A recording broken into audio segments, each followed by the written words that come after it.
Hey, it's Patrick, and you're watching another edition of my enrollment management vlog. Hey, all you cool cat and kittens, it's Patrick, and this is another edition of my vlog. We're on week 2 of remote work, so I have some updates for you. First and foremost, I just want to check in and say that I hope you and your family are doing well and surviving these challenging circumstances. From my family to yours, hang in there, and please let me know if there's anything I can do to support you. Before I begin with updates, I just want to let you know that we've expanded the audience of this vlog series. Now everyone in Student Affairs is getting these videos. We're glad to have you. We hope that you find these updates helpful. And if you have any questions or feedback, feel free to contact me or even use the suggestion box somewhere down there.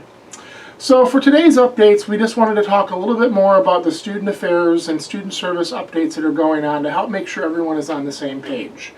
First, let me remind you that registration will start for fall and summer courses next week. On Monday, April 6th, summer registration will open and priority registration for fall will open. By April 8th, full registration for fall will be open.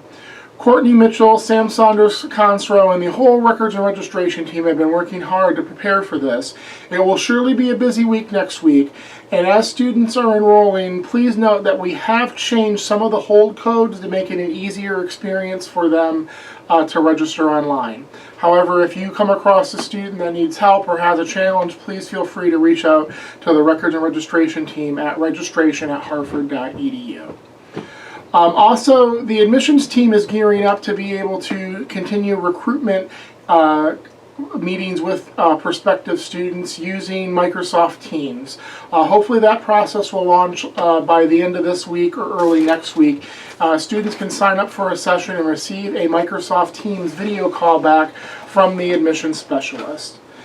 Financial Aid has been working hard to get online chat installed on our website so students can do a text-based chat with the Financial Aid and Veterans Affairs APG staff. This is the same tool that the Advising Career and Transfer Services team uses, so to be very familiar to some people. We're in the process of getting that implemented and should have it up soon. The Test Center has been working really hard to be able to support students for placement tests and other needs during this remote situation. Obviously, with the governor's directive to stay at home and not congregate in groups more than 10, we can't really have the people in the Test Center to proctor tests and exams in person. However, we've worked with College Board AccuPlacer and our Faculty and Academic Affairs Division, and we hope to launch early next week, sometimes around April 8th, the ability for students to do placement testing using virtual proctoring through Microsoft Teams. And it probably will be proctored by staff in the Test Center. Ruby Treese and the Test Center team are working hard to finalize these details. More information will come from her. If you have any questions, please reach out to Ruby, and thank you all for the hard work. There's one important update for staff. If you have not already done so, the climate survey has been sent out and has about another week left to respond.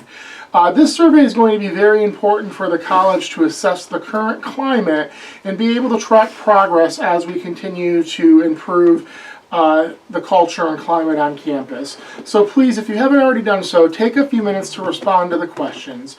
This information will be treated confidentially. No individual answers will be shared with anyone. And it's really, again, a tool to help Dr. Jackson and college leadership really plan and help address some of your concerns about the climate of campus. Just a couple more updates for you. Also, admissions is working closely with HCPS to figure out how to handle dual enrolled students and to support our students who are currently enrolled at HCPS or coming to us from HCPS. HCPS is just back to work this week, especially with their guidance office. They have been off up until now, so they're just going through some of the stuff that we worked through last week. So give it a little bit more time, and I'm sure Kelly, Jen, Evo, and the rest of the admissions team will have some information to share with us. But do know that we are working to figure out how to best support our dual enrollment students. As you can imagine, we're getting a lot of questions from students about what to do if they cannot pay their tuition, if they don't want to be in an online course, what are their refund options. So I want to share briefly that Courtney Mitchell has worked with Chris Fisk and others to really streamline the refund exception process. Well, we call it a refund exception process. As many of you know, we typically offer future credits to students who have a reason for a refund. And that's the case here, but we've loosened the requirements to not require any documentation. Students should first work with their faculty member to discuss incompletes and other options to complete the work and to meet expectations this semester. We always recommend that students talk to their advisor, but if they're absolutely certain that they can't continue and they want some sort of relief, once they withdraw from the courses after talking to their faculty member and advisor, they can reach out to the registration and records team at registration@hartford.edu to request the credit. We will apply a credit good for tuition and some of the fees up until August of 2021, so we'll give them a little bit more than a year to use that credit. So hopefully students and we will find that this streamlined process makes it really easy for the students who need some sort of relief to receive it. Speaking of relief, I also want to remind you of the Student Emergency Assistance Fund through our development office and administered by financial aid. As you may know, this Emergency Assistance Fund is available for students who have non-course, tuition, textbooks, or fee-related issues that are becoming a barrier. With unemployment rising and the uncertainty and unexpected circumstances of the current pandemic, we are certainly receiving more requests. We've worked with the development office to streamline that process to make the form an online form that students can fill out, and we have indeed seen an increase in applications come through. I will put a link below this video in the description. Also, the foundation has started a campaign to raise more funds for the Student Emergency Assistance Fund. I give annually to this fund ever since I started at HCC in 2017. It's something that's near and dear to my heart. So I would encourage any of you who are considering donating to the college or want to support our students to consider giving, or certainly share the link on social media so those that you may know who want to help support students in the college can do so. This is a very critical need, and certainly we want to do all that we can to come together and be a supportive community and environments for our students. Another example of using technology to adjust to these remote working times is the Bookings app through Microsoft Office 365. This app allows you to set up a landing page that people can use to schedule time to meet with you without having to go through you or someone else to access your calendar. I've went ahead and set it up for me so both students and staff separately can request meetings with me, a 30-minute meeting that shows up on my calendar, and then I reach out to the student or staff using Microsoft Teams. I'll put the link again on this vlog, and if you look in my signature block as I send emails, it'll be there. But hopefully some of you will take advantage of this if you want to connect with me just to say hi. If you have questions or needs that I can help you with, that would be great.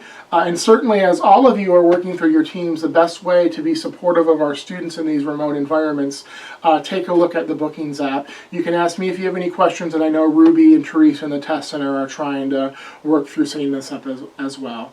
Keep up that great ingenuity. Keep up that focus on student services, which we talked about last Friday. Keep your eye on the ball. We appreciate it, and as we find new and innovative ways to serve our students in these times, I'll be sure to address them in these vlog videos. I also want to end on a personal enrichment note, as I've done in my last couple of videos. I know as we're working from home and getting used to unusual circumstances and what some people are calling the new normal, at least for the foreseeable future, that requires us to adapt and do new things. So I've been doing a lot of cooking for my family, and it's been challenging to cook because it's hard to find all the right ingredients. So I recently made a Brussels sprouts dish because I found Brussels sprouts at the grocery store. It was one of the few fresh produce options remaining, so I wanted to share that with you. I took 4 cups of Brussels sprouts and halved them. So it was 4 cups to halve Brussels sprouts. Heated up about 3 tablespoons of olive oil in a saute pan. put the Brussels sprouts down, as many of them I could get face down, and started to caramelize them. I stirred it a couple of times to get the Brussels sprouts nice and caramelized all over.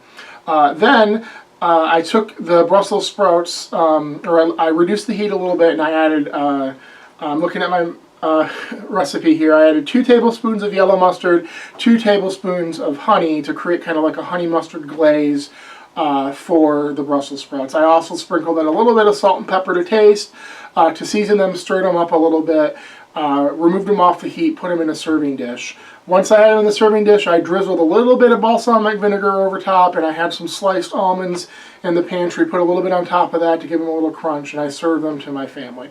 It was a delicious dish, making do with what I had in the pantry and what I was able to find at the store. I wanted to share that recipe with you. Unfortunately, I did take a picture before we served it, so I don't have a before picture, but I do have an after picture of my children after serving them Brussels sprouts. I hope you enjoy this. If you like Brussels sprouts or are looking to try a new recipe, I hope that this one works out for you. I will do an update soon. Until then, if you have any questions or needs, let me know. Hang in there, be safe, and see you next time.